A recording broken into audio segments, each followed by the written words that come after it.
I arrived at my own penthouse. My ex-wife and her new husband said loudly, "Who let him in? He's like mold. Keeps coming back." I didn't answer. Security came running to escort them out, not me. They couldn't understand what just happened. The elevator chimed open on the 42nd floor, and I swear to God, you could have heard a pin drop in that lobby if anyone had been classy enough to own a pin instead of whatever knockoff accessories they were sporting that afternoon. The silence hit different too. Not the peaceful kind you get at a spa or a library, but the awkward, suffocating kind that happens when everyone simultaneously realizes they've been talking trash about someone who just walked into the room. I stepped out onto that polished marble floor in my navy Tom Ford suit, the one that fit like it was stitched by angels who minored in geometry, holding a coffee that cost more than my ex-wife's new husband probably spent on his last 3 haircuts combined. Maybe 4, if he was still going to that strip mall barber who thought fade, mint, make it patchy. I didn't rush. I didn't announce myself. I just walked, letting my dress shoes click against the floor with the kind of confidence that comes from knowing exactly who signs the checks around here. And spoiler alert, it's me.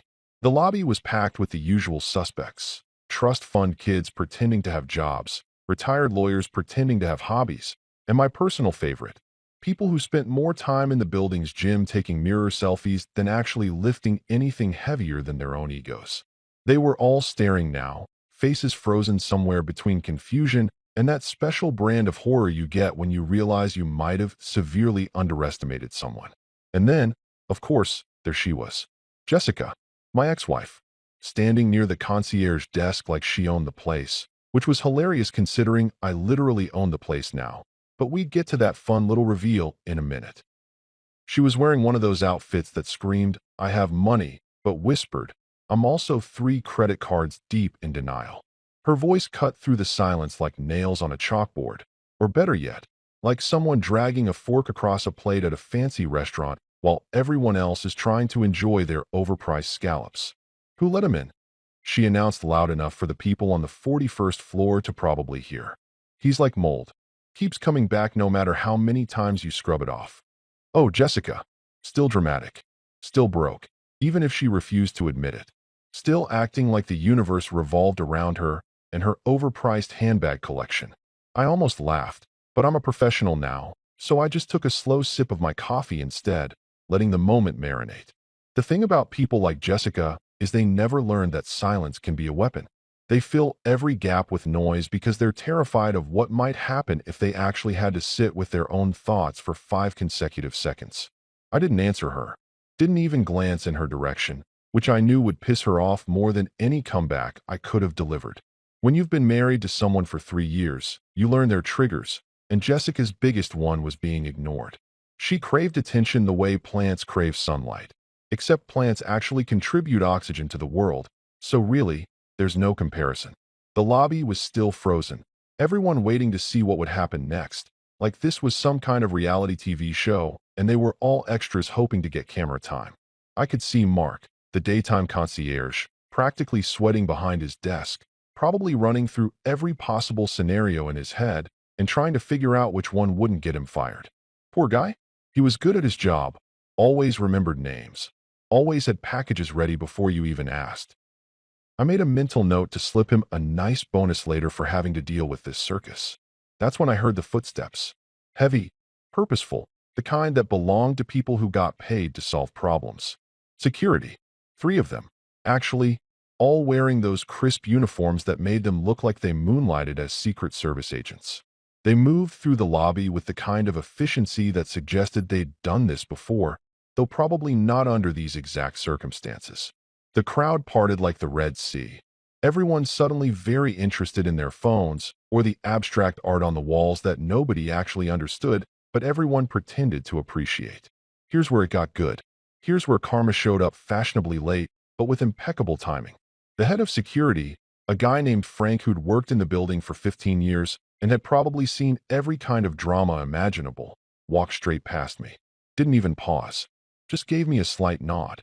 The kind of nod that said, "We're cool, boss," and continued right toward Jessica and her new husband, whose name I think was Rick, or Dick, or something equally forgettable. The guy had the personality of unsalted crackers and the spine of a chocolate eclair. "Good evening, Mr. Hart," Frank said, his voice carrying across the lobby with perfect clarity. "We'll escort the unauthorized guests out now." I watched Jessica's face cycle through about 17 different emotions in the span of 3 seconds. Confusion came first, then disbelief, followed by the dawning horror of someone who just realized they'd been playing checkers while everyone else was playing chess. Her jaw dropped so fast I thought I heard gravity actually clap. Or maybe that was just the sound of her pride shattering into a million tiny pieces on that expensive marble floor. Rick tried to puff his chest out, tried to do that thing insecure guys do when they want to seem tough, but don't actually know how to be tough. It deflated about halfway through, like a balloon someone had forgotten to tie properly. "Now wait just a minute," he started, but Frank was already gesturing toward the elevator, and the other two security guards had positioned themselves in that way that made it very clear this wasn't a negotiation. "There must be some mistake," Jessica managed to sputter, her voice climbing about 3 octaves higher than usual. "We live here. We have every right to be here. He's the one who shouldn't be allowed in this building." I could have jumped in, could have explained everything right then and there. But where's the fun in that? Instead, I just stood there, sipping my coffee, watching the scene unfold like it was the season finale of my favorite show. Watching them get escorted out of what used to be, well, what they thought was still, their penthouse was honestly the most peaceful cardio I'd ever done. Better than yoga, better than meditation, better than those overpriced wellness retreats where people pay thousands of dollars to sit in silence and find themselves.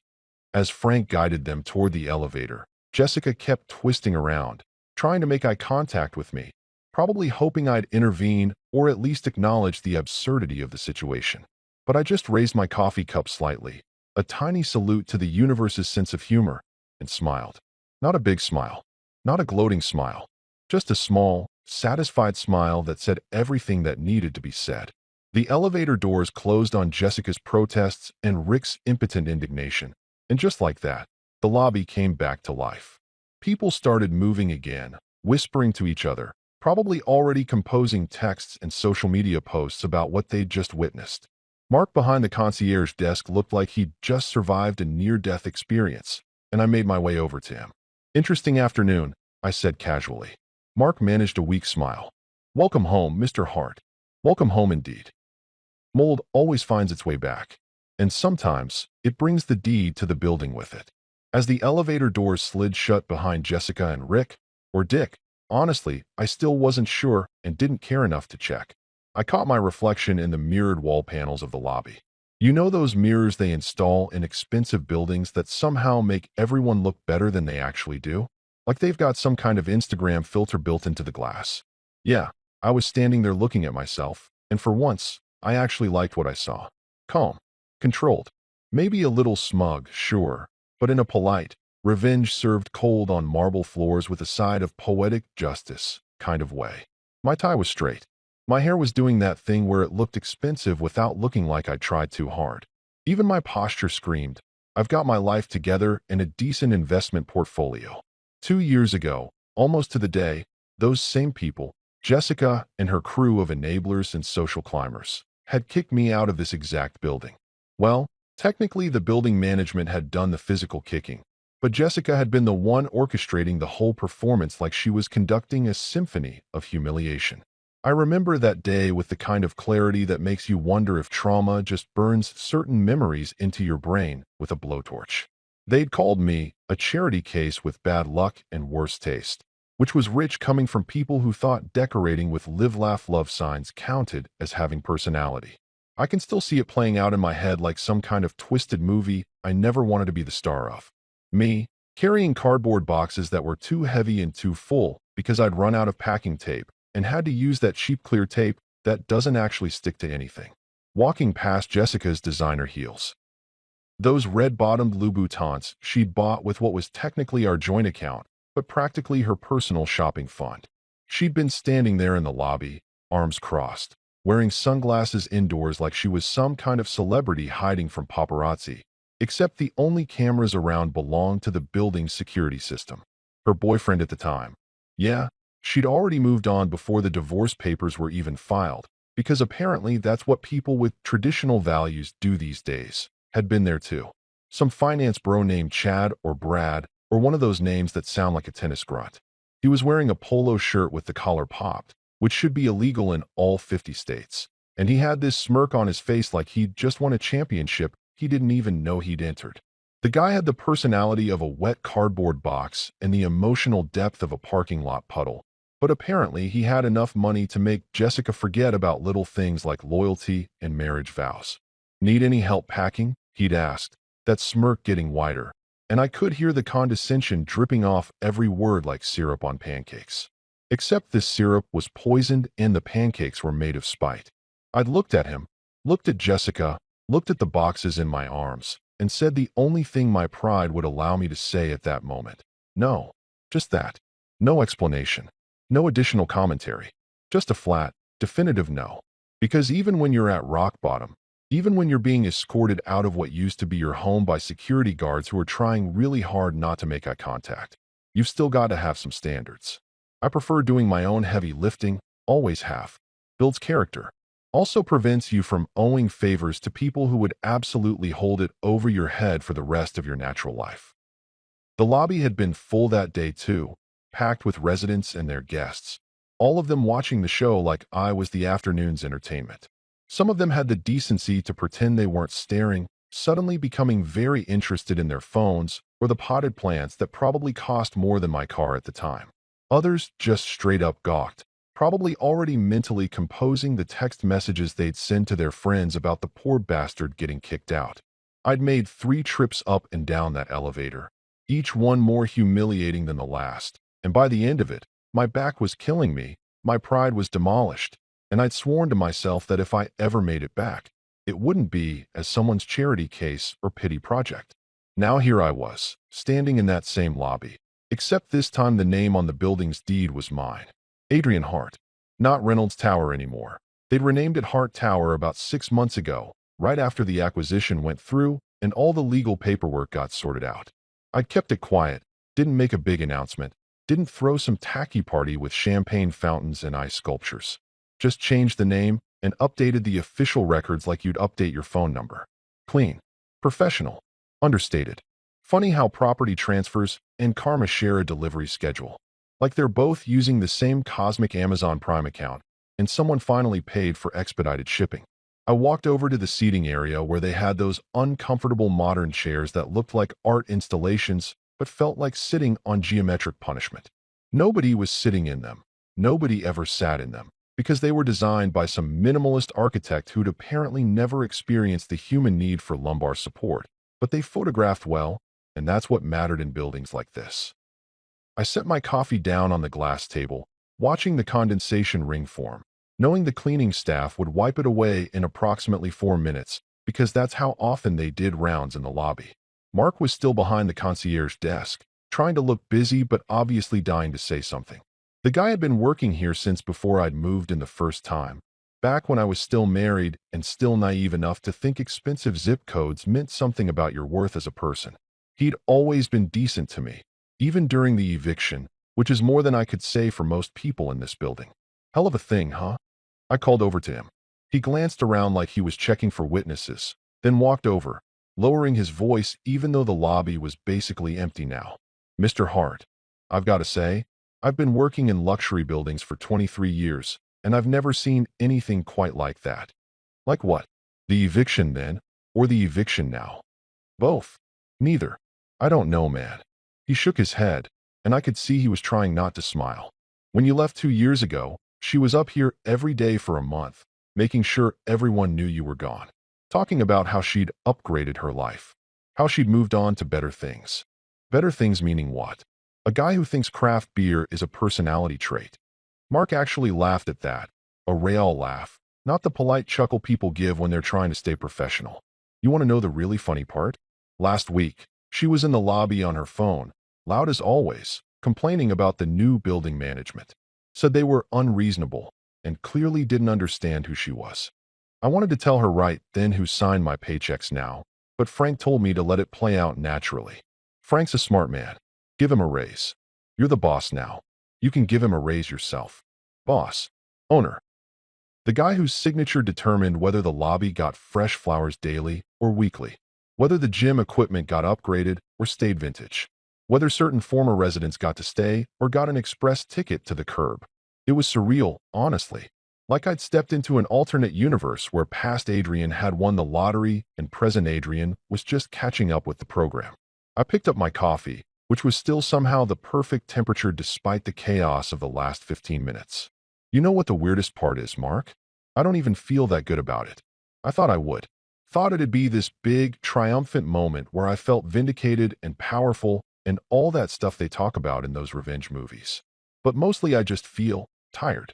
That's probably because revenge isn't actually as satisfying as people think, Mark said, leaning against the desk. It's just closure wearing a fancy outfit. When did you become a philosopher? 23 years watching rich people destroy each other in slow motion. You pick up things. I raised my coffee cup to him in acknowledgement. Mold doesn't just come back. Sometimes it comes back with the keys to the whole damn kingdom. Back then, I was broke. And I'm not talking about the cool, inspirational kind of broke that people romanticize in motivational Instagram posts with sunset backgrounds and quotes in cursive fonts. I'm talking about the real, unglamorous, checking your bank account 3 times hoping the numbers magically changed kind of broke. The kind where you're living off instant noodles and what I like to call please wait till payday energy, which is basically just anxiety with a countdown timer attached. I was so broke I started recognizing the cashiers at the dollar store by name, and they started recognizing me, which is never a good sign when you're a grown man buying off-brand cereal and wondering if store-brand toilet paper is really that much worse than the fancy stuff. Jessica had taken everything in the divorce, and I mean everything. The condo with the view that made visitors think we were more successful than we actually were. The car, a BMW that I'd saved 2 years for and she'd driven maybe 6 times before deciding it wasn't her style anymore. She even took the dog, this golden retriever named Murphy who literally liked me better. I'm not being petty about this, it's documented fact. That dog would sleep at the foot of my side of the bed, would bring his toys to me, would lose his mind with excitement when I came home from work. But Jessica got him in the settlement because her lawyer was better than mine, which is just a nice way of saying she could afford someone who went to an actual law school instead of whatever online program my guy had stumbled through. Everyone told me to move on. Friends, family, that one cousin who sells essential oils and thinks she's a life coach because she read a self-help book once. Just move on, Adrian. They'd say, like moving on was as simple as changing channels or switching laundry detergent brands. There's plenty of fish in the sea, which is a terrible saying when you think about it, because the ocean is also full of trash and things that want to kill you. So maybe we should retire that particular metaphor. But I did move on, just not in the direction anyone expected. I moved straight into a business idea that nearly killed me before it paid off, which is apparently the only way good ideas work these days. You've got to almost die first. It's like a prerequisite or something. I'd been working in logistics for a company that shipped industrial parts, and I'd noticed something that everyone else seemed to have missed. The entire system was held together with duct tape and prayers. Companies were losing millions because their tracking systems were stuck in 1995, using software that looked like it was designed by someone who'd only seen computers in science fiction movies. So I did what any recently divorced, newly homeless, definitely desperate person would do. I built a logistics platform from scratch. So I did what any recently divorced, newly homeless, definitely desperate person would do. I built a logistics platform from scratch. In my studio apartment, which was really just a room with a bathroom attached and a kitchenette that consisted of a hot plate and a mini fridge that made concerning noises at 3 in the morning. I taught myself coding from YouTube videos and library books, because apparently when you're broke, you can't afford those fancy online courses that promise to make you a tech genius in 6 weeks. I spent 18-hour days staring at my laptop screen until my eyes felt like they'd been replaced with sandpaper, living off coffee that tasted like regret and whatever was on sale at the grocery store. The pitching to investors phase was its own special kind of hell. I must have sent out 300 emails to venture capital firms, angel investors, and anyone who'd ever invested in anything more ambitious than a lemonade stand. I got maybe 15 responses, and 12 of those were automated rejections that somehow still managed to feel personal.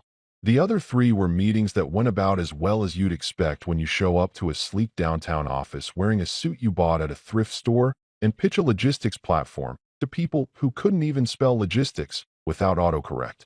There was this one guy, venture capitalist named Preston Montgomery III, because of course there was a 3 in his name, who couldn't even be bothered to remember my name during the entire 30-minute meeting. He kept calling me Aaron and Andrew, and at one point just hey you. His office had windows that overlooked the entire city, the kind of view that costs more per month than most people's mortgages. And he sat there in his designer chair eating sushi that probably cost more than my rent, asking me questions like, but how do you monetize synergy?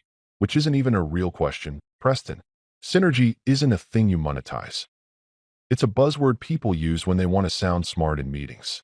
I remember leaving that office, riding the elevator down 40 floors, walking out onto the street, and just standing there for a minute watching people rush past in their expensive clothes heading to their expensive lunches. I had $12 in my bank account. 12. I couldn't even buy the sushi Preston had been eating. I could maybe afford the little plastic wrapper it came in. But here's the thing about rock bottom. And this is going to sound like one of those inspirational posters they hang in corporate offices next to the dying plants. When you're at rock bottom, you've got nothing left to lose. It's weirdly liberating. All the fear about failing disappears because you've already failed by every conventional metric. Your wife left you. Your friends stopped returning calls. Your family looks at you with that mixture of pity and disappointment usually reserved for pets that keep having accidents on the carpet. So I kept going. I spent nights sleeping in warehouses, literally curling up on a sleeping bag between boxes of industrial equipment, because one of the warehouse managers, a guy named Tommy who'd been in logistics for 30 years and had more common sense than every investor I'd pitched combined, believed in what I was building. He let me test my platform on his operations, gave me real-world data, actual problems to solve. While everyone else was at home dreaming about yachts and vacation homes, and whatever rich people dream about, I was in a warehouse that smelled like cardboard and motor oil, debugging code, and trying to figure out why the GPS tracking module kept thinking shipments were being delivered to the middle of the Atlantic Ocean. Tommy became my first real supporter. He didn't have money to invest. Warehouse managers don't exactly swim in disposable income. But he had something better, credibility. When I finally got my platform working, when I could show real results from a real warehouse operation, Tommy vouched for me.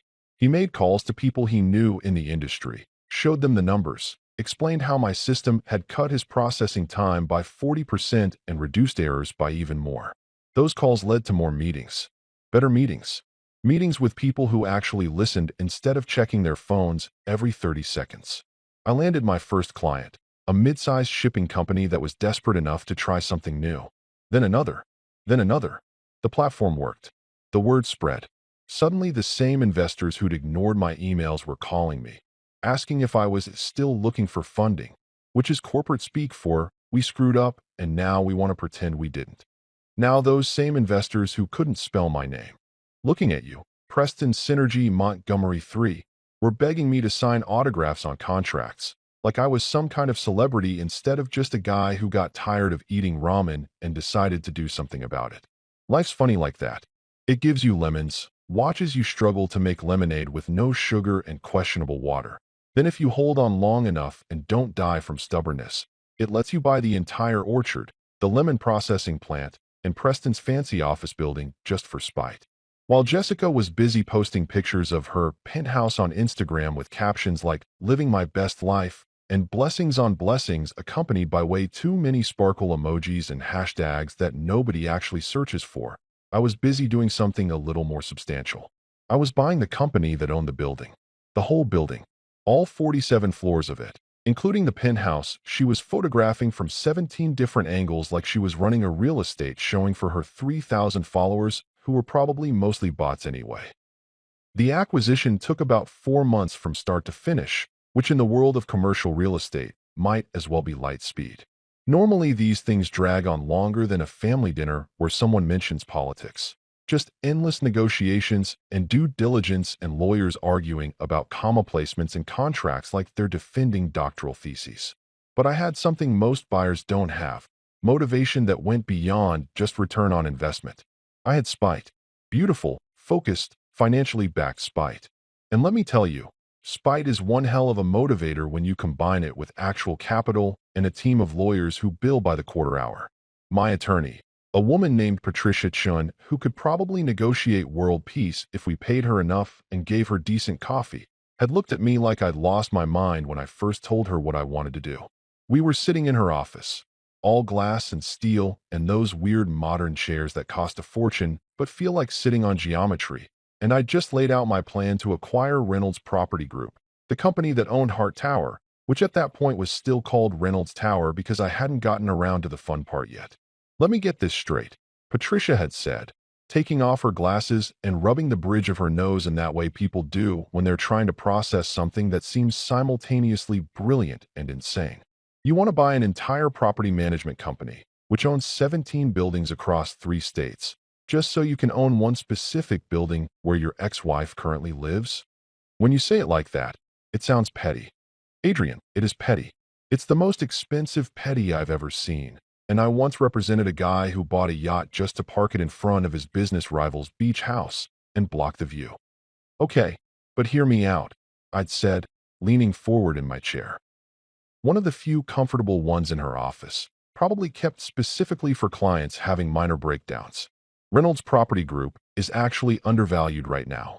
Their management's been cutting corners. They've got 3 buildings with major tenant complaints, and their stock price has been dropping for 18 months. This isn't just about revenge. This is about revenge that also happens to be a sound financial investment. Patricia had stared at me for a solid 10 seconds, then started laughing. Not polite laughter either. Real, genuine laughter that made her assistant peek through the glass door to make sure everything was okay. You know what? Fine. Let's buy a property company out of spite. I've handled weirder cases this month alone. The due diligence process was intense. We're talking hundreds of documents, financial statements going back a decade, property surveys, tenant agreements, maintenance records, and enough legal paperwork to fill a small library. I had a whole team working on it. Patricia and her associates, a commercial real estate specialist named David who drank energy drinks like they were water and probably had never experienced a normal sleep cycle, and a financial analyst who kept sending me spreadsheets so detailed I needed spreadsheets to understand the spreadsheets. Meanwhile, Jessica was completely oblivious. She was living in the penthouse, posting her little pictures, hosting her little brunches with friends who complimented her throw pillows and pretended to care about her opinions on Rose. She'd started a lifestyle blog, because of course she had, called Heart to Heart Living, which was using my last name for her brand even though she'd literally divorced me. The blog was exactly what you'd expect, poorly written posts about finding yourself after heartbreak and embracing luxury mindfully, accompanied by photos of her doing yoga on the balcony at sunset, filtered within an inch of reality. One of her posts from that time. I had my assistant Jason pull up the archive later because I'm petty enough to keep receipts, had been titled "This Penthouse is My Sanctuary." She'd written this whole thing about how the apartment represented her new chapter and how she'd manifested this abundance through positive energy and unwavering faith. No mention of the fact that she was living there because I'd paid the down payment during our marriage, or that her new husband Rick was 3 months behind on his share of the HOA fees, which I know because those records became my records once the acquisition went through. The day the deal finalized was a Tuesday. I remember because Tuesdays are typically boring in the business world. All the important stuff happens on Mondays or Fridays for dramatic effect. But this particular Tuesday was special. I was sitting in a conference room with Patricia, David, and about 6 other people whose job titles I still don't fully understand, signing document after document while a notary watched and officially stamped things. My hand cramped up around page 47. By page 80-something, I'd lost all feeling in my fingers. But by the final signature, I owned Reynolds Property Group, which meant I owned 17 buildings including the one currently housing my ex-wife's Instagram photo shoots. Patricia slid the final document across the table. Congratulations, Adrian. You're now in the property management business. How does it feel? Expensive. My hand hurts. Is there champagne? There's always champagne when someone spends this much money. She produced a bottle from somewhere. I suspect she keeps them stocked for occasions exactly like this. And we toasted to what she called the most elaborate real estate revenge plot of the decade. I didn't throw a party, didn't make a big announcement on social media or send out press releases or do any of the performative nonsense that people usually do when they acquire companies. I just smiled, went home to my temporary apartment across town, and drafted a very polite, very professional memo to building management. Well, I say drafted. Patricia's team actually wrote it because apparently there are legal ways to say things and illegal ways to say things, and I kept using the illegal ways because they were more satisfying. The final version read something like, Dear Reynolds Tower Management Team, please be advised that effective immediately, ownership of Reynolds Property Group has transferred to Hart Enterprises, LLC. Kindly update all access privileges, security protocols, and official documentation to reflect the following. Building owner and primary authority, Mr. Adrian Hart. Please ensure all staff members are informed of this change in ownership structure. Additionally, please begin the process of updating building signage to reflect the new designation, Hart Tower.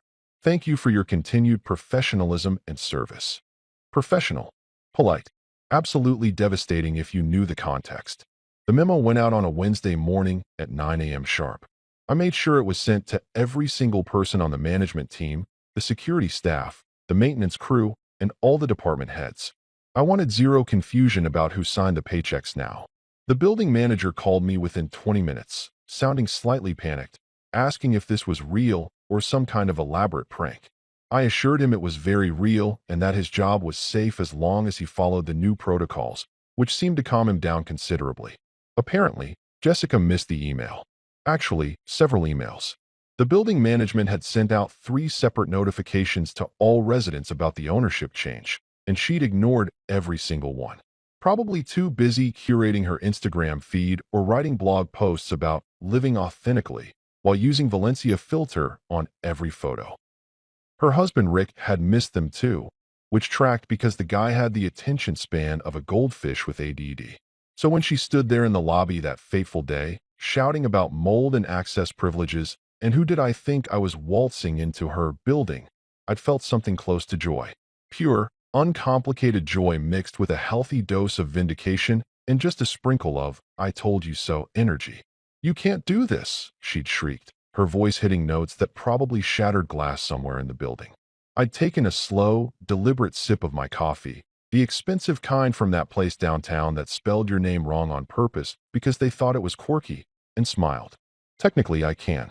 I've got the paperwork, the keys, and the Wi-Fi password. You can keep the drama, though. That's all yours. Her face had gone through more color changes than a mood ring in a sauna. The Wi-Fi password. Changed it yesterday. It's told you so, 2023. Capital T, capital Y, capital S. No spaces. Looking back, maybe that was overkill. But sometimes overkill is exactly the right amount of kill. 2 days after the great lobby eviction, which is what I'd started calling it in my head, complete with capital letters because it deserved that level of respect, I got an invitation in the mail. Not email, actual physical mail, which immediately told me this was either very important or very pretentious. And in circles like these, it was usually both. The envelope was gold. Not yellow, not cream, not champagne-colored, gold. Like someone had melted down a Grammy and turned it into stationery. It was thick too, the kind of paper stock that probably costs more per sheet than my entire grocery bill used to cost per week back in my ramen days. I was sitting in my new office, the one that came with the whole owning a property management company package, when my assistant Jason brought it in on a silver tray like he was auditioning for Downton Abbey. Jason was 26, fresh out of business school, and had the kind of enthusiasm about corporate life that made me simultaneously nostalgic and exhausted. The kid wore 3-piece suits to work every day like he was cosplaying as a 1920s banker, and he took his coffee black because he'd read somewhere that's what powerful people do, even though I'd caught him grimacing after every sip. This just came by courier, Mr. Hart, Jason said, setting the tray down on my desk with the kind of reverence usually reserved for holy relics or bomb components. The guy who delivered it was wearing a tuxedo. At 11 in the morning. On a Thursday. Of course he was, I said, picking up the envelope and feeling its weight. Because regular delivery people wearing regular clothes would be too pedestrian for whatever's inside this thing. I opened it carefully, not because I was worried about damaging it, but because I was genuinely curious if gold leaf would flake off and make a mess on my desk. Inside was an invitation printed on cardstock so thick it could probably stop a bullet. The text was in that fancy calligraphy font that takes 5 minutes to read because half the letters look like they're having identity crises. The Montgomery Estates Charity Gala, I read aloud. An evening of elegance and philanthropy benefiting the Children's Literacy Foundation. I flipped the card over. Hosted by Mr. and Mrs. Richard Morrison. Jason's eyes went wide. Wait, isn't Morrison your ex-wife's new last name? Sure is. She didn't waste any time changing it either. Had the paperwork filed before their marriage license probably even dried. I kept reading. Black tie required. $500 minimum donation at the door. Cocktail hour at 7. Dinner at 8. Silent auction throughout the evening. I noticed the smaller text at the bottom and actually laughed out loud. Headline sponsor, Hart Enterprises. I'm sorry, what? Jason moved closer to look at the invitation himself. You're sponsoring a gala that your ex-wife is hosting. Apparently, though I don't remember signing off on this particular charitable donation. I pulled out my phone and called Patricia, my lawyer, who answered on the second ring because she's pathologically punctual about everything. Please tell me you didn't do something impulsive, she said instead of hello.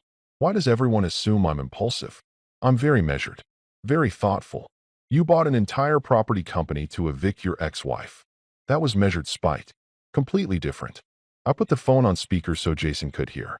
Did we sponsor something called the Montgomery Estates Charity Gala? I heard papers shuffling on her end. Oh, that. Yes. Reynolds Property Group was locked into a 3-year sponsorship agreement with the Montgomery Foundation. It was in the acquisition paperwork, page 237, section 14, subsection C. We inherited all their charitable obligations. So I'm paying to sponsor an event hosted by Jessica and her new husband. Technically, Hart Enterprises is paying. But yes, essentially you're funding your ex-wife's social climbing event. The contract stipulates headline sponsor status, which includes your name, or in this case, your company's name, on all promotional materials, the website, and a banner at the venue. You're also entitled to a VIP table, premium seating, and a speaking opportunity if desired. Jason was trying not to laugh. I could see his shoulders shaking. How much are we paying for this privilege? I asked. $50,000. Jesus. It's tax deductible, Patricia offered. And the Children's Literacy Foundation is actually legitimate. They do good work. So at least your money's going somewhere useful, even if the hosts are. Human migraines in designer clothing? I was going to say challenging, but that works too. After I hung up, Jason was full-on grinning. Are you going to go? Oh, I'm absolutely going. You don't pay 50 grand to sponsor an event and then skip it. That's just poor return on investment. I looked at the invitation again, noting the date. Saturday night, 3 days away. Make sure my tuxedo's cleaned. The Armani one, not the one I wore to the Henderson merger meeting. The one that costs more than my car. That's the one. Also, clear my Saturday evening. And call the venue. What's it say here? The Grand Ballroom at the Lexington Hotel, and confirm my VIP table placement. I want to make sure I'm visible, but not intrusive. Strategic positioning is key. Strategic positioning for what exactly? Jason, my young, innocent assistant. When you're the headline sponsor of an event hosted by people who recently tried to have you removed from your own building, you don't just show up. You make an entrance. You remind everyone in the room who's actually writing the checks. You be so professionally polite and impeccably dressed that it's impossible for anyone to criticize you without looking petty. That sounds exhausting. It is. But it's also extremely satisfying. The next 3 days were a blur of preparation that would have made military strategists jealous. I had my tuxedo cleaned, pressed, and tailored because apparently I'd lost weight since the last time I wore it. Turns out stress and success are both great for your waistline. I got a haircut from a barber who charged more per hour than some lawyers and had opinions about my sideburns that he shared whether I wanted to hear them or not. I even bought new shoes, these Italian leather things that cost roughly the same as a used motorcycle, but made me feel like I could walk on water or at least on ballroom floors with extra confidence.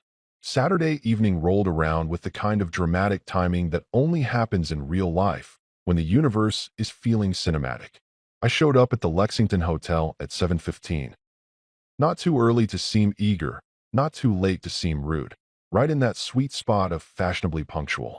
The valet parking area was packed with cars that cost more than houses. Bentleys, Maseratis, a Rolls-Royce that probably had its own insurance policy separate from the owner's life insurance. I pulled up in my Aston Martin, recently acquired, tastefully understated in midnight blue, the kind of car that doesn't scream, "Look at me," but whispers, "I could buy and sell you before dessert." The valet was a kid who couldn't have been more than 20, and his eyes went wide when he saw the car. "Holy," he started, then caught himself. "I mean, good evening, sir. Beautiful vehicle. Thanks. Try not to scratch it. It's leased." It wasn't leased. I owned it outright. But there's something about keeping people slightly off balance that I've come to enjoy.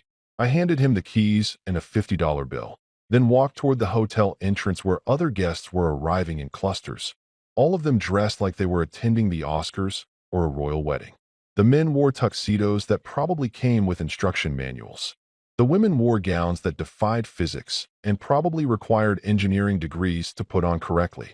And there, right at the entrance, greeting guests with champagne smiles and calculated warmth, stood Jessica and Rick. She was wearing red. Of course she was wearing red, because Jessica believed in making entrances even when she was the host, and technically supposed to be welcoming people, not upstaging them. The dress probably cost more than my first car, which admittedly wasn't saying much because my first car was a 1997 Honda Civic with a broken AC and a mysterious smell that never quite went away. Rick was in a standard tuxedo, looking like every other finance bro at every other formal event, forgettable in that aggressively conventional way. He had his hand on Jessica's back in that possessive gesture guys do when they're insecure about something, which in his case was probably everything. Jessica saw me before I reached the entrance. I watched her face go through that same carnival of emotions I'd seen in the lobby: confusion, recognition, disbelief, and finally that special kind of horror that comes from realizing you've been outplayed at your own game. I smiled. Not big, not gloating, just pleasant and appropriate, and walked up the steps in my tailored Armani tuxedo, wearing shoes that cost more than her husband's monthly car payment. "Good evening," I said smoothly. "Beautiful venue. Thanks for having me." Her mouth opened. Nothing came out. Rick looked like he was trying to solve a math problem he didn't have the equation for. I walked past them into the ballroom and thought to myself, "Mold's back." And he brought better accessories. The ballroom was exactly what you'd expect from a venue that charged 10 grand just for rental space. Obscenely large, decorated within an inch of its life, and full of people who thought their net worth was a personality trait. Crystal chandeliers hung from the ceiling like expensive icicles, throwing light across the room in that calculated way that made everyone look slightly more attractive than they actually were. The walls were covered in that fancy silk wallpaper that costs more per square foot than most people's apartments, and there were flower arrangements so elaborate they probably required their own security detail. I grabbed a champagne flute from a passing waiter, a college kid who looked like he was reconsidering his life choices with every tray he carried, and did a slow scan of the room. The usual suspects were all here: old money trying to stay relevant, new money trying to seem respectable, and a whole bunch of people in between pretending they belonged in either category. I recognized a few faces from the business section of the newspaper, a couple of local politicians who showed up to anything with an open bar and photo opportunities, and at least 3 people I'd pitched my logistics platform to back in the day who'd told me I was too ambitious and didn't understand the market. One of those people, a venture capitalist named Gregory something or other who wore bow ties unironically, actually made eye contact with me from across the room, and I watched his face go through the 5 stages of recognition: confusion, realization, panic, forced smile, and finally that desperate look people get when they're trying to remember if they were an asshole to you in the past and need to do damage control. He started walking toward me, probably to congratulate me on my success and pretend he'd always believed in me. But I smoothly turned and walked in the opposite direction because I wasn't ready to be that forgiving yet. Maybe later. Maybe after my 3rd champagne. I was admiring an ice sculpture that was carved into the shape of a book. Get it? Literacy Foundation? Books. Very clever. When I felt someone approaching with the kind of determined energy that usually precedes a scene. I didn't even need to turn around to know who it was. Jessica had this particular way of walking in heels that sounded like a metronome set to aggressive, and I'd been hearing it in my nightmares for the better part of 2 years. "Enjoying your little visit, Adrian?" she said. appearing at my elbow like a designer-dressed ghost with an attitude problem. Her voice was low but sharp, like she was trying to stab me with words while maintaining plausible deniability for anyone watching. She was smiling too, that fake smile people use at formal events when they want to murder you, but can't because there are witnesses and photographers. I took a sip of my champagne before responding, letting her wait just long enough to be annoying. My building's nice this time of year. Glad you kept it clean while you were there. Her smile twitched. Just barely, but I caught it. Your building? That's rich. You showed up with money in a lawsuit. That doesn't make you the owner? Actually, that's exactly what it makes me. Money and legal documentation. That's literally the definition of ownership. I've got the papers and everything. They're very official. Gold seal and all. A woman in a purple gown walked past us, clearly eavesdropping, but pretending to be fascinated by the flower arrangements. Jessica waited until she was out of earshot, sort of, before continuing. You're pathetic. Coming here, to our event, just to gloat. I'm not here to gloat. I'm here because my company is the headline sponsor, which means I paid for about 40% of everything you're currently standing in front of. The flowers? Mine. The ice sculpture? Mine. That champagne you're white-knuckling? Also mine. Well, technically Hart Enterprises, but you get the idea. That's when Rick decided to make his grand entrance into the conversation, walking over with the kind of manufactured confidence that comes from drinking 3 martinis and forgetting you're not actually intimidating. He put his hand on Jessica's shoulder in that territorial way guys do, like he was claiming a park bench. Hart, he said, because apparently we were on last-name basis now. You think owning a few shares in a building makes you someone important? I turned to look at him fully for the first time that evening. He was wearing a tuxedo that fit okay, but not great, the kind you rent when you don't want to admit you rent things. His bow tie was slightly crooked, and there was already a small stain on his shirt that he probably hadn't noticed yet, but I sure did. Not someone, I said, keeping my voice pleasant and even. The landlord. Big difference. Someone is vague. Landlord is specific. I'm specifically the person who determines whether you get to keep living in what you incorrectly believe is your penthouse.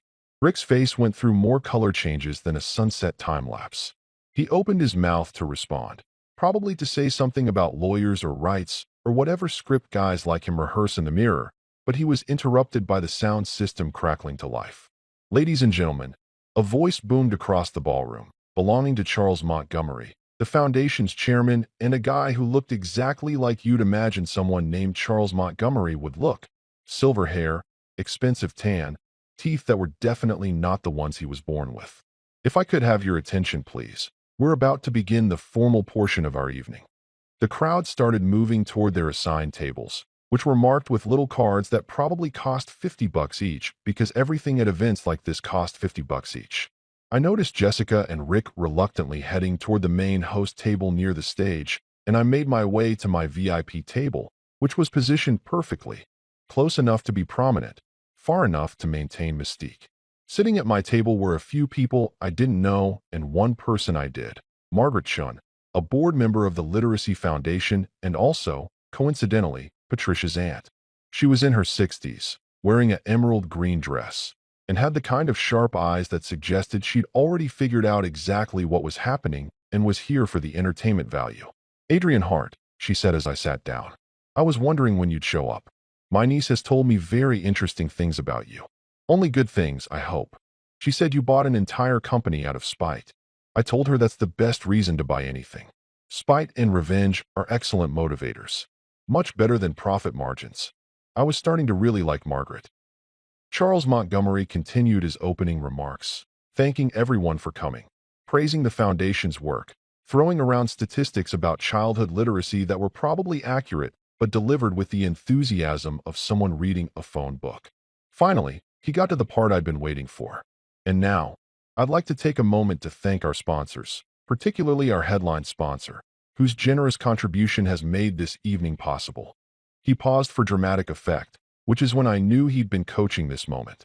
Ladies and gentlemen, please welcome Mr. Adrian Hart, CEO of Hart Enterprises, the visionary entrepreneur who has not only revitalized Montgomery Estates, but has shown tremendous commitment to our community's youth literacy programs. The applause started, polite at first, then building as people realized they should probably seem enthusiastic about the guy who'd just dropped 50 grand on their charity event. I stood up, buttoning my jacket in that smooth motion you only get after practicing it way too many times in front of a mirror, and walked toward the small stage they'd set up at the front of the ballroom. I could feel Jessica's eyes burning holes in the back of my head. Rick was probably trying to calculate whether he could leave without causing a scene. Margaret was definitely smiling behind her champagne glass. I took the microphone from Charles, who was beaming like a proud parent, completely oblivious to the interpersonal drama unfolding in his fancy ballroom. The spotlight hit my face, which was annoying because now I couldn't see most of the audience, but I could feel them watching, waiting to see what I'd say. Thank you, Charles, and thank you all for being here tonight. I started, keeping my voice warm and genuine, because rule number one of public speaking is pretending you actually want to be public speaking. The Children's Literacy Foundation does incredible work, and I'm honored that Heart Enterprises can play a small part in supporting their mission. I paused, glancing toward where I knew Jessica and Rick were sitting, even though I couldn't actually see them through the spotlight glare. You know, life has a funny way of bringing us full circle. Sometimes you find yourself in rooms you never expected to be in, supporting causes you care about, surrounded by people who, I let that hang for just a second, might have underestimated what you were capable of. A few chuckles rippled through the crowd. They could sense something coming. Some people get thrown out of rooms, metaphorically speaking, of course, just so they can come back owning the entire floor. Or in some cases, the entire building. More laughter now, louder, because wealthy people love a good underdog comeback story, especially when they're watching it happen in real time at an open bar event. But tonight isn't about real estate or business deals. It's about giving kids the tools they need to read, to learn, to build their own success stories. So let's focus on that. Let's make this night count for them. The applause was genuine this time, enthusiastic even. I handed the microphone back to Charles and walked back to my table, where Margaret was full-on grinning. That was beautifully subtle, she said. You humiliated them without technically saying anything humiliating. That's an art form. I sat down and picked up my champagne. I had good teachers. Across the room, Jessica was staring at her plate. Rick was checking his phone, probably Googling how to disappear from a gala without anyone noticing. The crowd laughed and chatted and returned to their expensive dinners. Jessica didn't. The formal dinner portion of the gala wrapped up around 10:30, which is the magical hour when rich people decide they've done enough charity for one evening and it's time to get properly drunk on someone else's dime. The silent auction had closed. The speeches had been delivered, and now everyone was migrating toward the various bars scattered around the ballroom like watering holes in a very expensive safari. The DJ? Yes, they'd hired a DJ for a literacy charity event, because nothing says supporting children's education like remixed pop songs from 2015, started playing something with too much bass that made the champagne flutes vibrate on their tables.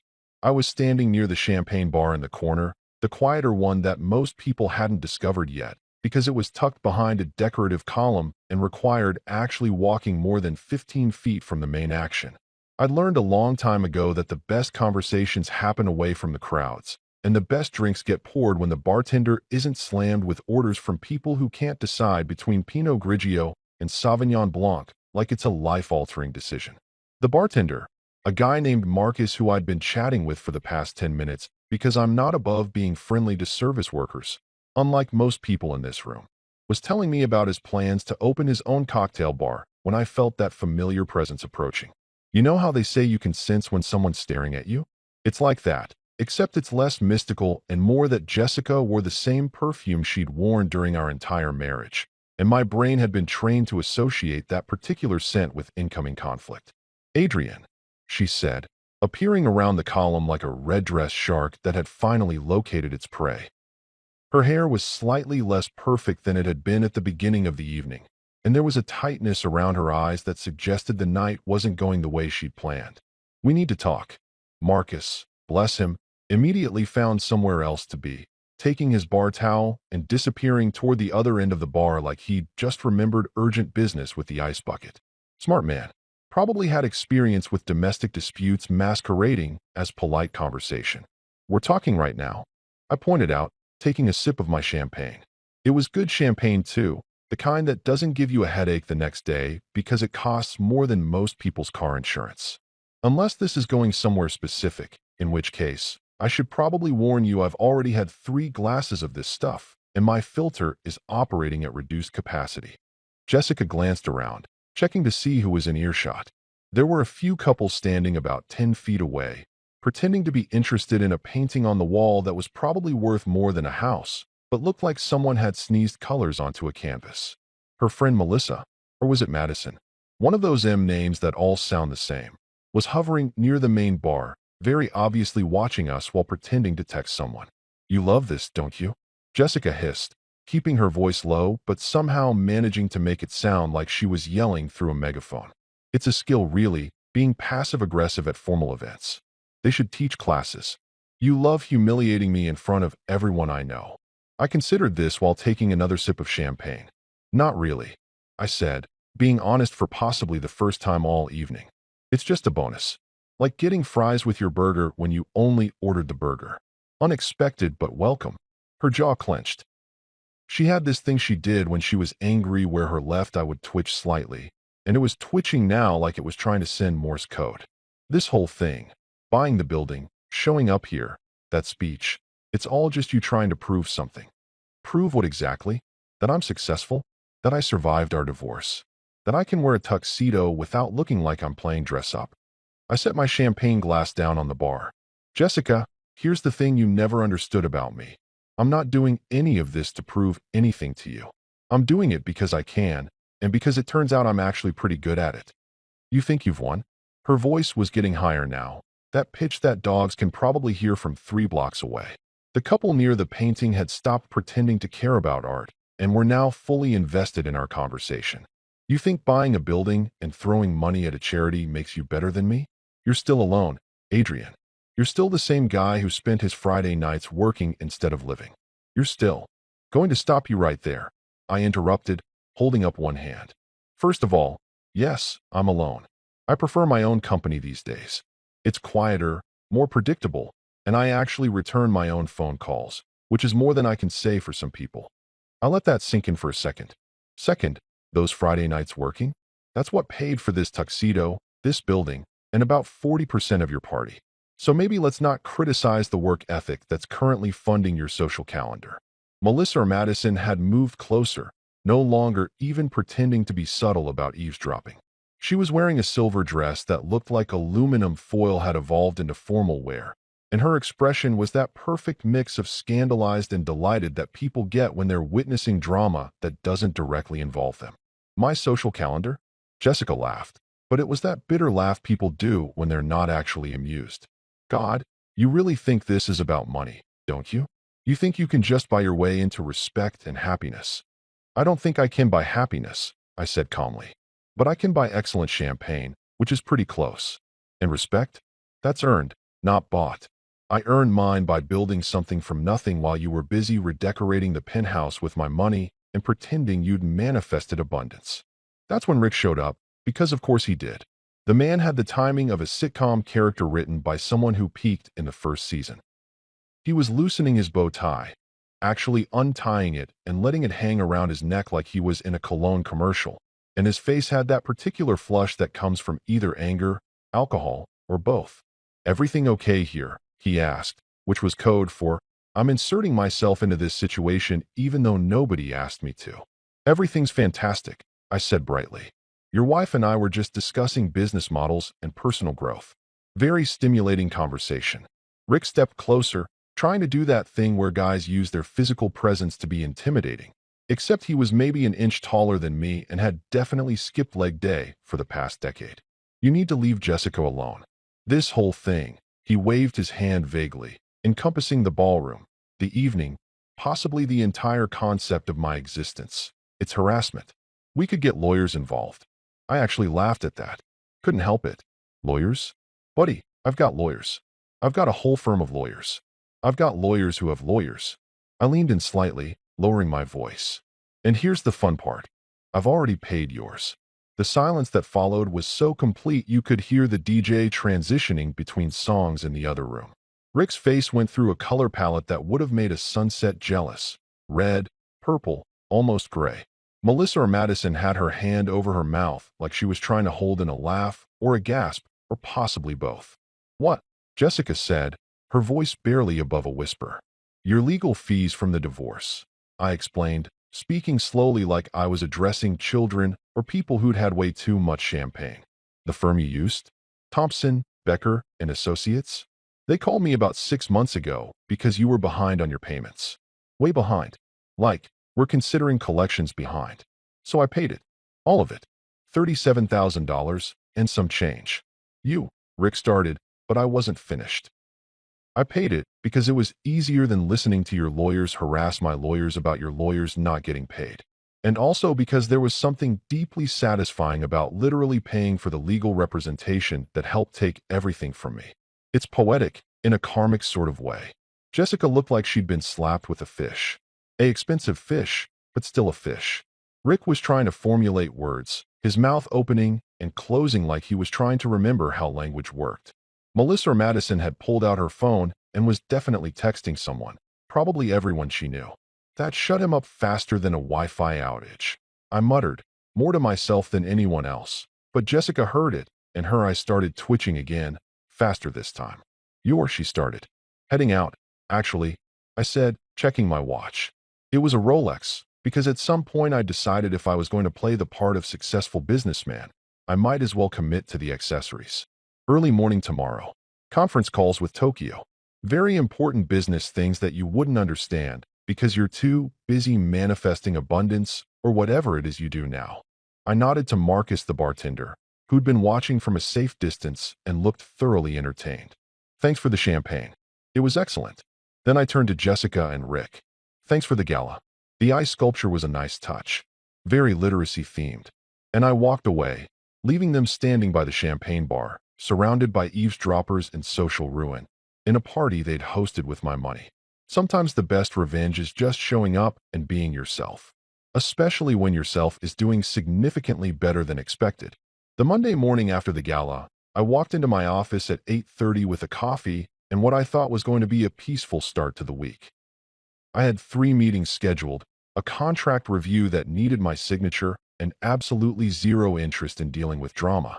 The universe, apparently, had other plans, because Jason was already at my door before I'd even set my briefcase down, holding his tablet like it was evidence in a murder trial and looking like he'd just witnessed a car crash in slow motion. We have a problem, he said, which is never how you want your Monday to start. Right up there with we need to talk. And did you get that email I sent at midnight? I hung up my coat, a cashmere number that cost more than my first month's rent back in the warehouse days, and sat down behind my desk. Define problem. Is the building on fire? Did someone embezzle funds? Did you finally admit that 3-piece suits in summer are a crime against comfort? Worse. He thrust the tablet at me like he was serving me a subpoena. You're trending on Twitter.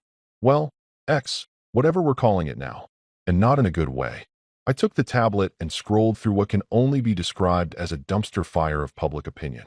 Someone, I had a pretty good guess who, had apparently spent their Sunday evening crafting a narrative that painted me as some kind of villain in an expensive suit.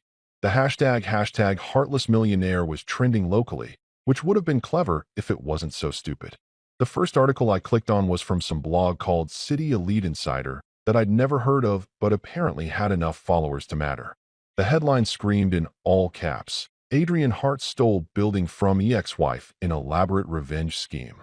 The article itself was a masterpiece of creative fiction, claiming I'd used insider deals and emotional manipulation to acquire Reynolds Property Group for the sole purpose of evicting Jessica and ruining her life.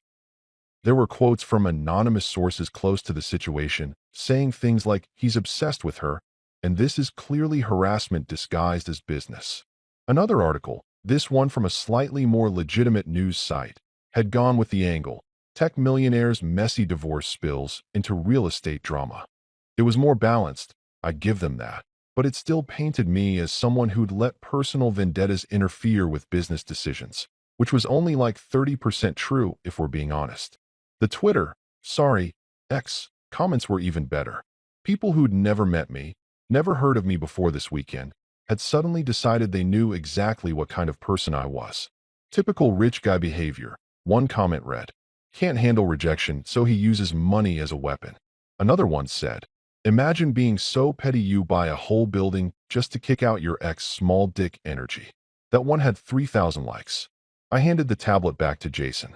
Well, that's certainly a creative interpretation of events. Creative.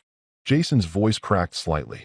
He was pacing now, which he did when he was stressed, wearing a path in the carpet that was probably going to be visible by the end of the day. Adrian, they're trying to ruin you. This is character assassination. We need to respond. We need to put out a statement, call our PR team, maybe get lawyers involved. Jason, take a breath. You're going to pass out, and I don't know CPR well enough to risk a lawsuit. But, sit down, I said, gesturing to the chair across from my desk. He sat, but he looked like a coiled spring ready to launch. Let them try. I've got better PR. Better PR? Adrian, have you seen these comments?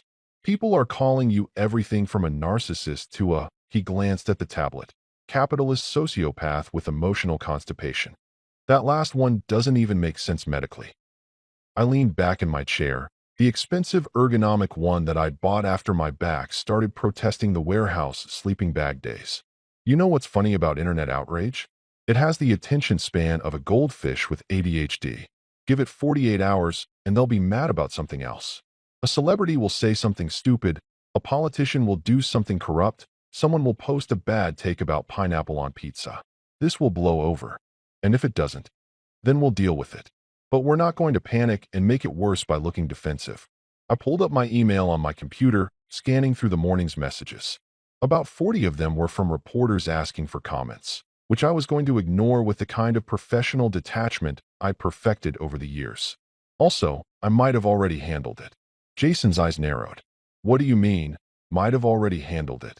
You know that meeting I had scheduled for 6 this morning? The one you thought was weird because who has meetings at 6 a.m. on a Monday? The one you wouldn't tell me about? That's the one. I pulled up a folder on my desktop, clicked on a document, and turned my monitor so Jason could see it. It was a press release from the Heart Foundation, a charitable organization I'd set up about 6 months ago, but hadn't really publicized because I'm not one of those people who needs a parade every time they donate money. This morning, I finalized a $3 million donation to build transitional housing for single fathers who are starting over after divorce or separation. Jason stared at the screen, his mouth slightly open. $3 million? $3 million. The complex will be built on that lot near downtown that's been sitting empty for 5 years. 12 units, fully furnished, subsidized rent for up to 2 years while the residents get back on their feet. Job placement assistance, counseling services, childcare support. The whole package. I've been working on it for months, but the timing to announce it just happened to work out really well. Jason started laughing, the kind of slightly unhinged laughter that comes from stress relief. You're using philanthropy as a PR counteroffensive? I prefer to think of it as doing something good that also happens to make me look good. Multitasking. I closed the document. The press release goes out in about, I checked my watch, 15 minutes. I've already got 3 news outlets ready to run with it, including that morning show that all the suburban moms watch while drinking coffee. By noon, the narrative shifts from heartless millionaire evicts ex-wife to successful entrepreneur gives back to community. Jason was scrolling through his tablet again, probably already seeing the early posts. This is actually brilliant. Evil, but brilliant. I prefer strategically benevolent. I stood up and grabbed my coffee, which had gone lukewarm but was still drinkable. Also, it's not evil if I'm actually helping people. Those 12 units are going to make a real difference for families who need it. The fact that it also makes me look good is just efficient resource allocation. By 10 a.m., the story had started to shift. I watched it happen in real time, which was fascinating in a slightly dystopian way. The same blogs that had been trashing me were now running articles with headlines like Heart of Gold, Millionaire's Secret Charity Work Revealed, and From Divorce to Philanthropy, Adrian Hart's Redemption Story. The Twitter narrative was changing too, with people suddenly remembering that maybe they shouldn't rush to judgment based on one-sided gossip. My favorite comment, which I absolutely did not screenshot and save even though Jason claims he saw me do exactly that, said, "Y'all were really out here calling this man heartless, and he's literally building housing for struggling dads. Maybe log off and touch grass." By lunchtime, Jason came back into my office with an actual smile on his face. Okay, I have to hand it to you. The story's completely flipped. Channel 7 just ran a segment about the housing project. They interviewed one of the architects and 3 people from the Single Fathers Support Network who are calling you a hero. I'm not a hero, I said, signing the contract I'd been reviewing. I'm just a guy with money who decided to use it for something useful instead of buying another car I don't need. Channel 7's anchor literally said, Adrian Hart, from divorce drama to community champion. You're untouchable now. I leaned back in my chair and allowed myself a small smile. No one argues with a man funding charity, especially when he owns their building's mortgage and has receipts for everything. Jason laughed. What about Jessica? She's got to be losing her mind right now. Probably. But that's not my problem anymore. I stood up and grabbed my jacket. Come on, we've got that site inspection at 2. Let's go see what $3 million of good PR looks like when it's actually helping people. As we left the office, Jason said, You know, for someone who claims they're not into revenge, you're really good at it. That's because this isn't revenge, I said, hitting the elevator button. Revenge would be petty and temporary. This is just me living well, which they say is the best revenge, except I'm also building houses for people who need them, so really everyone wins. Except the people who were spreading lies about me. They just look dumb. So it's revenge with benefits? It's philanthropy with timing. There's a difference. The elevator doors opened, and we stepped inside. Sometimes the best way to win isn't to fight back directly. It's to do something so genuinely good that your critics look like assholes for criticizing you in the first place. That's not revenge. That's just strategy. That night, I was sitting in my temporary apartment, the one I'd been renting across town while I figured out what to do with the penthouse situation, drinking a scotch that cost more than my weekly grocery budget used to cost, and staring out at the city lights like I was in some kind of noir film. It was around 11:30, late enough that most normal people were either asleep or pretending they were going to sleep soon, and my phone lit up on the coffee table with a number I hadn't seen in months but still recognized immediately, because some things get burned into your brain whether you want them there or not. Jessica. I stared at the phone for 3 rings, debating whether to answer or let it go to voicemail and deal with whatever this was in the morning when I had more emotional energy and fewer drinks in my system. But curiosity won out. It always does, and I picked up on the 4th ring. Hello, I said, keeping my voice neutral, the kind of neutral you use when you're talking to telemarketers or ex-wives who might be calling to yell at you. There was a pause on the other end, long enough that I almost thought she'd pocket-dialed me, which would have been both disappointing and hilarious. Then I heard her breathe, and when she spoke, her voice wasn't sharp anymore. It wasn't that weaponized tone she'd used at the gala or in the lobby or during approximately 80% of our marriage. It was quiet, tired, almost vulnerable, which was so unlike Jessica that I actually checked my phone screen to make sure I'd answered the right call. You really went through with it, she whispered, and I could hear something in her voice that might have been admiration or might have been defeat or might have been both fighting for dominance. The housing project, the donation, everything. You made everyone adore you. I took a sip of my scotch, letting the burn settle before responding. I didn't make them adore me, Jess. I just stopped caring if they didn't.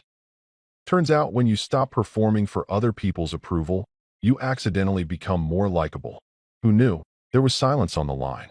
Not the angry silence that used to fill our apartment during fights, but something different. Thoughtful maybe. I could hear traffic in the background on her end, which meant she was either outside or had a window open, and I wondered where she was and why she'd chosen tonight to call. Then, so quietly I almost missed it. I'm sorry.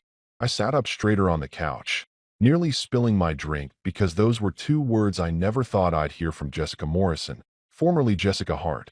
Formerly the woman who told me during our divorce proceedings that she had nothing to apologize for because personal growth sometimes requires leaving people behind. That was a direct quote. I'd written it down at the time because it was so absurd I needed documentation. I didn't gloat, didn't throw it back in her face, didn't do any of the things I'd imagined doing during those long nights in the warehouse when I was building my company and running on spite and instant coffee. I just stared out the window at the city lights and said what I'd wanted to say for 2 years, but never had the chance to. I never wanted to take what was yours, Jess. The building, the penthouse, any of it. I just wanted peace. I wanted to not feel like a failure every time I saw your Instagram posts or heard through mutual friends about your new life. I wanted to build something that was mine. She sighed, and it was the kind of sigh that carries weight, the kind that says everything words can't quite capture. I don't know who I am without the heart name, she said, and there was something raw in her voice that made me remember why I'd married her in the first place. Back before the money and the status and the Instagram followers became more important than actual human connection. I chuckled, not meanly, just with the kind of sad understanding that comes from watching someone struggle with something you've already figured out. That's the problem, Jess. You kept the name, but you lost the meaning. Heart isn't just a name. It's not a brand or a status symbol or something you put on your lifestyle blog to get clicks. It meant something once. It meant building something real, working for something that mattered, being someone beyond the designer clothes and the penthouse views. I know, she whispered. Do you, though? Another pause. Longer this time. I heard her breathe, heard what might have been traffic or might have been wind, heard the silence of two people who used to know everything about each other trying to remember how to talk like human beings instead of opposing lawyers. I should let you go, she finally said. I wanted you to know that I see what you're doing. The housing project. Helping those families. That's the Adrian I married. Before everything got complicated. Everything was always complicated, Jess. We just pretended it wasn't. Yeah, we did. She paused. Good night, Adrian. Good night. The line went dead, and I sat there holding my phone, staring at the call log showing 4 minutes and 37 seconds of conversation that felt like it should have been either much longer or much shorter. I finished my scotch and poured another, smaller this time, and thought about apologies and growth and whether people can actually change or if they just get better at pretending. Maybe it didn't matter. Maybe the point wasn't whether Jessica was genuinely sorry or just performing remorse. Maybe the point was that I didn't need the apology anymore. I'd already moved on. A week after Jessica's phone call, I was back in the penthouse. My penthouse now, officially, legally, all the paperwork signed and filed and notarized by people who charge way too much to witness signatures. The moving company had cleared out all of Jessica's stuff the previous Tuesday.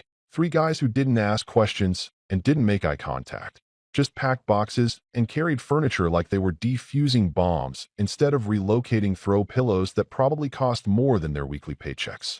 I was standing by the floor-to-ceiling windows, the ones that overlooked the entire city and made you feel like a character in a movie about successful people with emotional problems, when Mark the concierge knocked on the door. He was holding a small envelope, the fancy kind that comes with wedding invitations or announcements that someone died and left you money. This just appeared at the desk, Mr. Hart, he said, handing it over with the kind of careful reverence people use when they're not entirely sure what they're delivering. No courier, no postage. Someone just left it with your name on it. I took the envelope, which was cream-colored and heavy, the kind of paper that suggested whoever sent it had opinions about stationery. Thanks, Mark. Hey, you settling in okay with all the changes around here? Better than expected, honestly. The new management structure is way more organized than the old one. Also, the coffee in the break room is actually good now, which is basically a miracle. I upgraded the coffee budget. Life's too short for bad coffee. After Mark left, I opened the envelope carefully, half expecting it to be another legal document or a passive-aggressive note from Jessica about something I'd forgotten to forward to her storage unit. Instead, it was a single card with handwriting I recognized immediately, even though I hadn't seen it in years. You earned this. Be proud. No signature. Just those 5 words in handwriting that looked eerily like my late uncle's. Uncle Martin, the man who'd raised me after my parents died. The same man who'd told me at my college graduation that I'd never amount to anything because I didn't have the killer instinct for real success. He'd been wrong about that, spectacularly wrong. But he'd been dead for 3 years, so I couldn't exactly call him up and gloat about it. I stared at the note for a long time, trying to figure out where it came from. Maybe someone found it in his old papers. Maybe Jessica had discovered it while packing and decided to send it as some kind of peace offering. Maybe I was losing my mind and imagining things because I'd been drinking too much expensive scotch and not sleeping enough. Didn't really matter, I decided. The message was true regardless of who wrote it, or when, or why. I walked back to the window, holding the note, looking out at the city that had once kicked me out and now spread below me like I owned it. Which, in a very specific real estate sense, I kind of did. At least this building. At least this moment. My reflection stared back at me from the glass. Older than the guy who'd carried boxes past Jessica's designer heels 2 years ago. Definitely more expensive looking in the tailored shirt and pants that fit like they were engineered by NASA, but maybe not that different underneath all the upgrades. Still the same person who preferred doing his own heavy lifting. Still the guy who'd rather work Friday nights than pretend to enjoy parties. Still someone who measured success and problems solved instead of zeros in bank accounts, even though the zeros were nice too. Calmer though. Older, sure, but also wiser in that way people claim to be in LinkedIn posts, but rarely actually are. I wasn't angry anymore. Wasn't running on spite and instant noodles and the desperate energy of someone trying to prove the world wrong. I'd already proved it. The building was mine. The company was thriving. The housing project was breaking ground next month. Jessica had apologized, or at least acknowledged reality, which was close enough. I wasn't after revenge anymore. That ship had sailed, and honestly, it had been less satisfying than advertised. Revenge is like junk food. Tastes great in the moment, but leaves you feeling empty afterward. What I wanted now was peace. Actual peace. The kind where you wake up without immediately checking your phone to see who's trying to destroy you on social media. The kind where you can drink your overpriced coffee and look at your city view without mentally calculating how much you paid for the privilege. I raised my glass, scotch again, because some habits are worth keeping, toward my reflection in the window, and said quietly, to myself and the empty penthouse and maybe the ghost of Uncle Martin if he was listening, to mold. It grows, adapts, survives the scrubbing, and eventually owns the whole damn wall. My reflection smiled back. Not smugly, not victoriously, just peacefully. Outside, the city kept moving, lights flickering on and off as people lived their lives completely unaware that some guy in a penthouse was having a philosophical moment about fungus metaphors and personal growth. That was fine. They didn't need to know. This moment was mine. I'd earned it.